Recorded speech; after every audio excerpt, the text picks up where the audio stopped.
Tras la muerte del Papa Alejandro VI, en el verano de 1503, el edificio de poder que había sostenido a los Borgia comenzó a desmoronarse con rapidez implacable.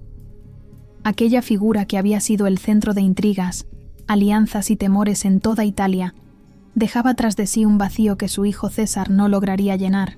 César Borgia, el implacable condottiero, aún intentó mantener el dominio heredado de su padre, pero sin el respaldo del trono pontificio sus enemigos, antes contenidos por la amenaza borgiana, se reagruparon. La caída fue inevitable. Para 1507, César había muerto en Viana, en tierras navarras, lejos del esplendor romano que había conocido. Con su desaparición, Lucrecia quedaba sin la doble muralla que la había protegido, el poder de un papa y la audacia militar de un hermano invencible. En ese contexto incierto, Ferrara se convirtió para ella en un refugio, pero también en una prisión sutil.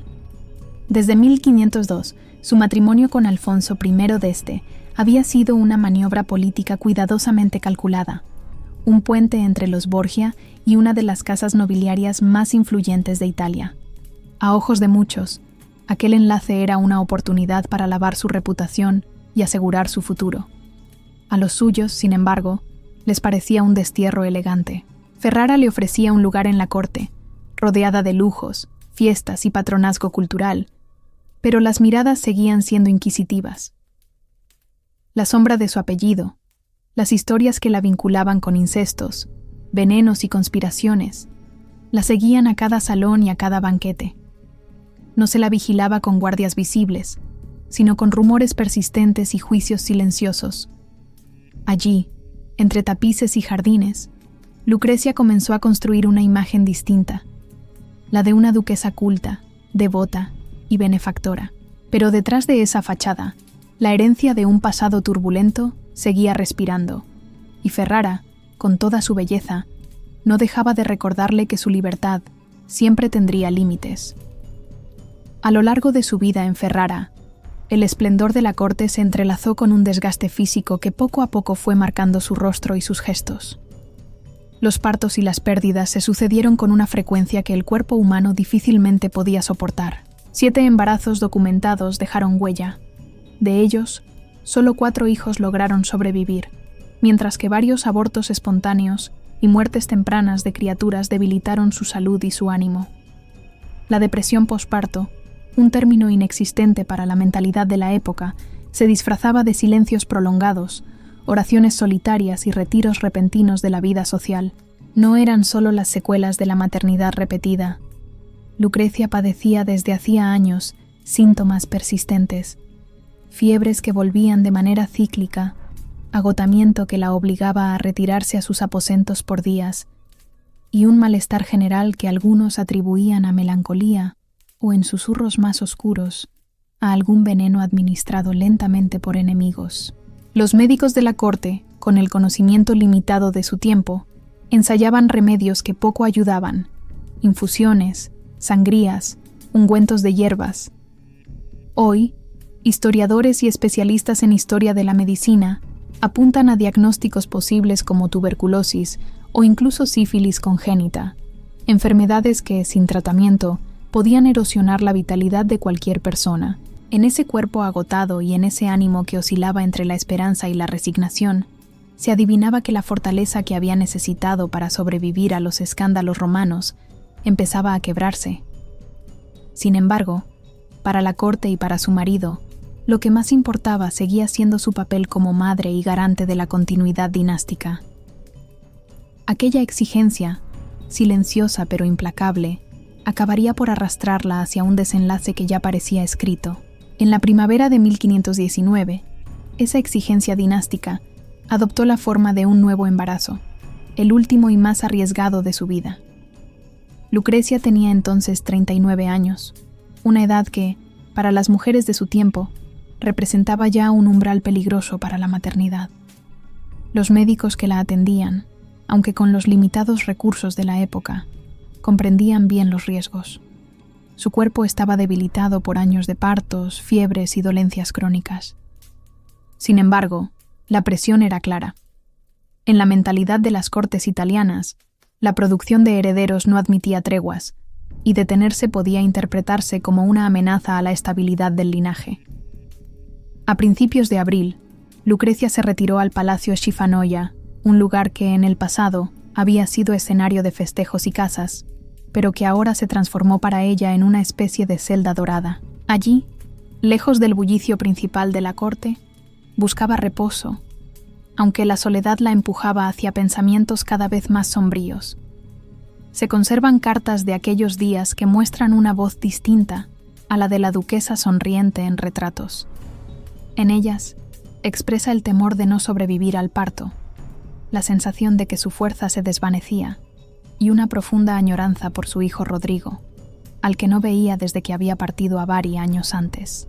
Ese vacío, unido al peso de la obligación dinástica, dibujaba una tensión que se adivinaba insoportable.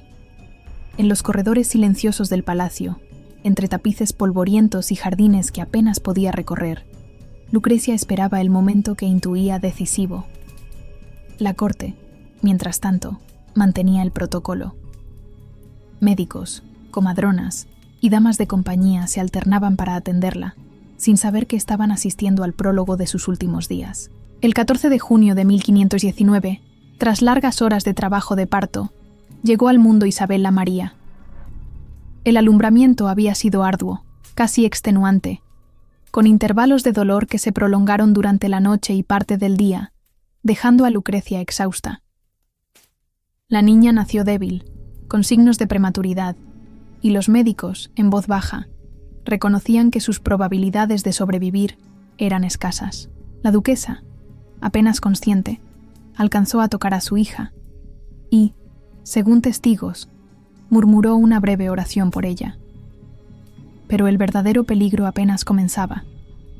En los días posteriores, la fiebre comenzó a subir, acompañada de escalofríos y un dolor intenso en el bajo vientre. Era la fiebre puerperal, una infección posparto común en la época, causada por la falta de higiene en los procedimientos médicos y que, en aquel tiempo, era casi siempre letal. Los galenos de Ferrara, siguiendo la práctica habitual, recurrieron a sangrías y purgas, tratamientos que, lejos de ayudar, aceleraron la pérdida de fuerzas. Cada jornada la encontraba más pálida, con la mirada hundida y los labios resecos. En la corte, las sonrisas diplomáticas comenzaron a ceder ante el temor. Aunque oficialmente se hablaba de una indisposición pasajera, en privado se reconocía que la duquesa estaba al borde del colapso. El rumor de que no superaría la enfermedad empezaba a extenderse, y el palacio Schifanoia se llenaba de un silencio denso, como si todos aguardaran un desenlace inevitable. El 22 de junio, cuando la fiebre había consumido ya casi toda su energía, Lucrecia pidió recibir los últimos sacramentos. La noticia recorrió la corte con un peso de presagio, y el franciscano Bartolomé de Ferrara acudió a su lado. Allí, en la penumbra de su habitación, entre cirios encendidos y el murmullo de oraciones, confesó sus culpas con voz apenas audible. No entró en detalles, pero sí habló de pecados del pasado, que según ella, habían manchado su alma. Tal vez pensaba en las intrigas de Roma, en las alianzas selladas con sangre, o en los rumores que durante años la habían rodeado. El fraile, testigo silencioso, le ofreció absolución y consuelo, recordándole la misericordia divina. Esa misma tarde, con dificultad para sostener la pluma, dictó una carta destinada a su hijo Rodrigo, lejos en Bari. Sus palabras eran más un legado moral que una despedida. Le pedía que honrara el nombre Borgia, que no se avergonzara de sus orígenes y que encontrara fuerza en las virtudes que ella había intentado cultivar.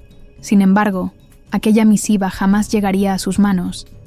Se perdió en algún punto del camino, víctima quizá de las tensiones políticas que aún perseguían a la familia. Las horas siguientes transcurrieron entre periodos de lucidez y delirios febriles. Afuera, el verano ferrarese avanzaba con un calor inmóvil, mientras en la estancia de la duquesa el aire se llenaba del aroma denso del incienso y del peso invisible de lo irrevocable. En la madrugada del 23 al 24 de junio, la fiebre alcanzó un punto en que la realidad y el delirio comenzaron a confundirse. Quienes velaban a Lucrecia contaron después que, en medio de susurros entrecortados, llamó por el nombre de su hermano Juan Borgia, asesinado casi 2 décadas antes, como si esperara verlo entrar en la habitación.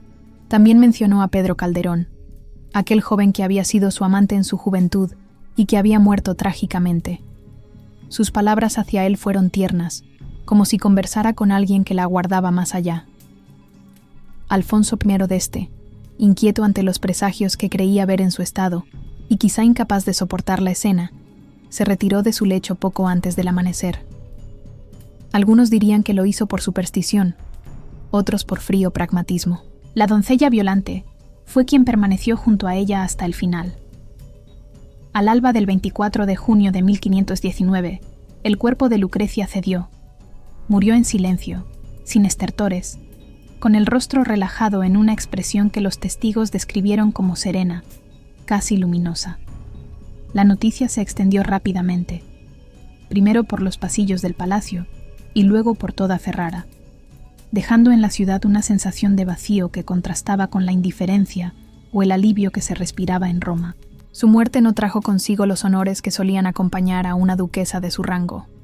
Años antes, el Papa Julio II, enemigo declarado de los Borgia, había decretado su excomunión, acusándola de incesto y otras culpas nunca probadas. Esa censura eclesiástica jamás fue levantada, ni siquiera en sus últimos días, y ahora pesaba como una sentencia sobre sus restos. Por orden directa, se prohibió cualquier ceremonia pública que pudiera interpretarse como homenaje. El entierro tuvo lugar en el convento del Corpus Domini, lejos del boato y las procesiones solemnes que en otras circunstancias habrían acompañado a la duquesa.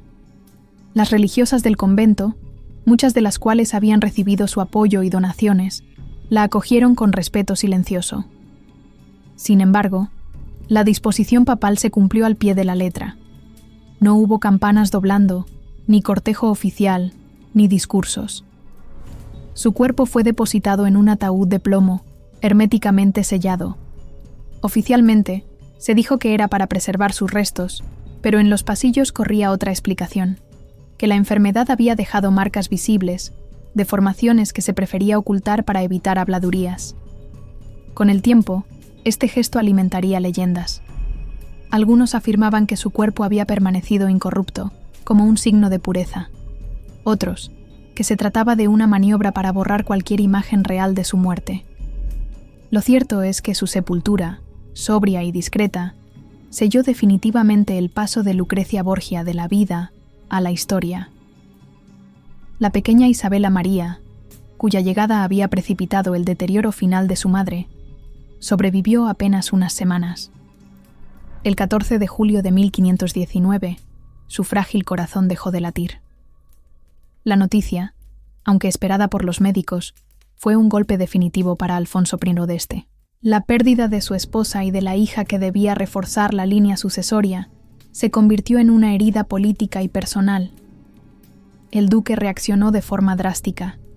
Ordenó quemar todas las pertenencias personales de Lucrecia, desde sus vestidos y joyas hasta sus cartas y objetos más íntimos. Oficialmente, la medida se justificó como prevención sanitaria, para evitar contagios. Sin embargo, muchos interpretaron aquel acto como un intento deliberado de borrar su huella de la corte, de eliminar cualquier recuerdo físico que pudiera reavivar los fantasmas de los Borgia. En Ferrara, el pueblo expresó un duelo sincero. Para muchos ciudadanos, Lucrecia había sido una duquesa cercana, protectora de las artes y generosa con los pobres. Se organizaron misas privadas, pese a la prohibición de ceremonias públicas, y no faltaron lágrimas en las calles. En Roma, en cambio, la reacción fue fría, casi celebratoria. La muerte de la última figura relevante del clan Borgia marcaba, para sus detractores, el cierre de una era incómoda. Aquí terminó la vida de una mujer cuya historia osciló siempre entre el mito y la verdad, entre la condena pública y la compasión privada.